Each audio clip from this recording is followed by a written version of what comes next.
All right, super close to the release of ClutchEdit. It is the editor for the WMD Clutch hi-hat module. Allows you to do sample management and quickly edit all of your settings.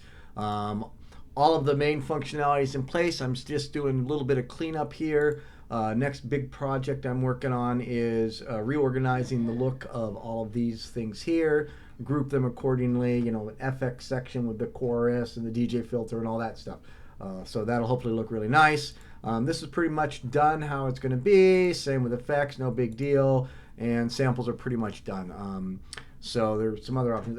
So one of the things I did add was scroll bars. Now if you make the window too small, you do have scroll bars to get around. So that's good. Each of the tabs has those now. And other thing is when you exit the app and come back, it'll remember what tab you were on when you exited. So assuming you changed settings a lot or something and you want to keep coming back here instead of always coming back to samples and going there. All of the edit fields now have their appropriate pop-up menus, which has currently just the default and the revert options. Default sets the parameter to whatever the default value is, and then revert will set the value to whatever it is when you first loaded it. It's the single level of undo basically that the app has for all of that.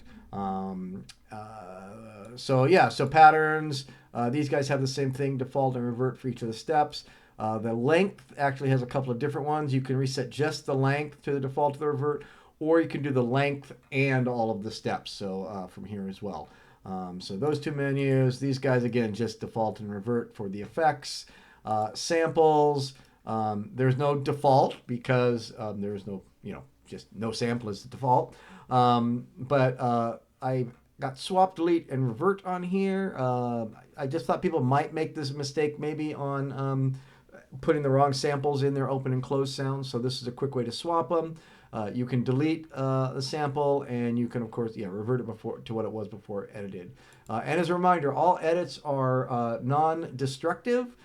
So even this swap and the delete is all non-destructive until you click save, and save is only activated when you actually make a change. So if we were to delete that, we'd see that guy's there. And then I can easily go ahead and revert, and that guy comes back. So I think that's all I did. Let's see, we got the menus, the save, all the non-destructive stuff, which I've shown before.